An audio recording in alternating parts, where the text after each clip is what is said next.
bin der Producer von Wild River Games für das neue Book of Heroes. Das ist das neue Rollenspiel in dem Schwarzen Auge-Universum. Kommt hoffentlich Q2 2020, vielleicht sogar ein Tickchen früher, wird erhältlich sein auf Steam und ist ein klassisches Rollenspiel, was man alleine spielen kann, was man aber auch mit 4 Leuten oder mit bis zu 4 Leuten gleichzeitig am Computer spielen kann. Wir sind jetzt gerade in Finnland beim Entwickler und schauen uns so ein bisschen an, wie weit sind die Kollegen schon, haben wir die Gelegenheit wahrgenommen und ein paar Interviews geführt und natürlich ein paar neue Spieleszenen aufgenommen, die möchten wir euch gerne zeigen. Well, luckily the Dark Eye has a long history and thus has a lot of resources to look for. It gives enough freedom to express my own artistic vision in it, but it also gives this very strong framework as to what to work with.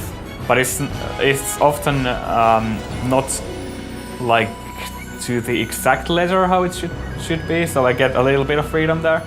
And of course, for some assets, there are no pictures for them, so I kind of have to go with either a description or just come up with something and send it to the Dark Eye artist and see if it's good.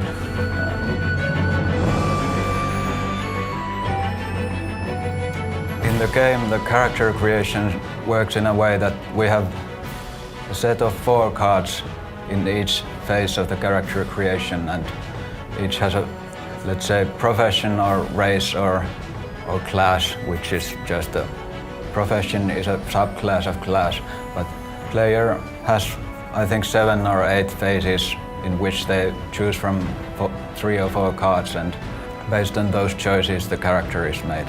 And after that you can customize the look of the character with sliders and different hairstyles and skin colors and such.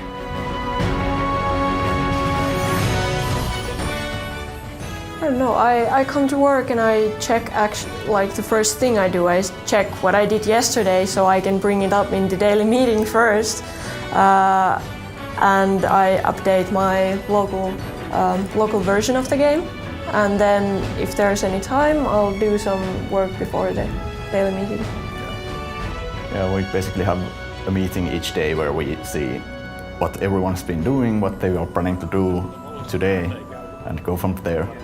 And of course, we have milestone plannings and weekly planning meetings and things like that, where we plan what we are trying to accomplish for the current milestone and for the current week. And basically, we work on those things. We don't have the kind of pipeline that the same asset goes through multiple artists like every time. Like sometimes it might, but for the most part we make our own assets like one artist at a time. And if I run into a problem that I think Samuli might know the answer to, I go ask him about it, and then if neither of us know the answer, then we figure it out like together. We find a way to make it work. Yeah, oftentimes you can't really tell whether something will work, design-wise, before you get to actually test it in the actual game. So sometimes we will implement something, then test it, and then go like, nah, okay, that doesn't really work, let's do it again. Luckily, that doesn't happen as much these days.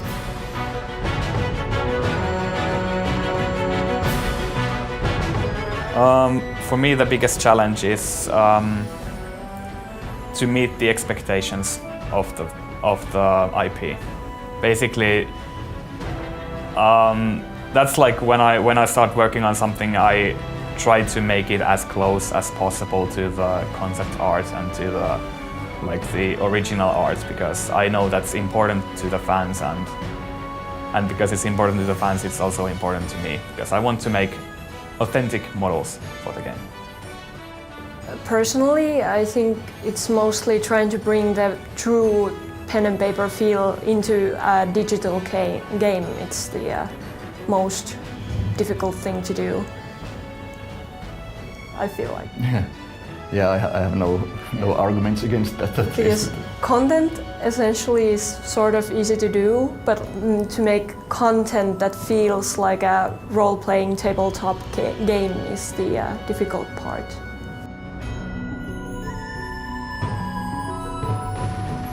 Well, currently we are trying to get more interesting content in the game. I mean, the whole point is to be not all about combat, but currently we are a bit short on the non-combat content. So currently we are, Saara especially is working on. It's exactly what I'm doing right now. Honestly, I would like to have Hundeblume in the game, but that's not gonna happen, unfortunately. I'd also want to have like northern mountains and stuff, but since our game takes place in the middle of the map, it's like, yeah, it's not gonna happen, but you know, maybe in the future.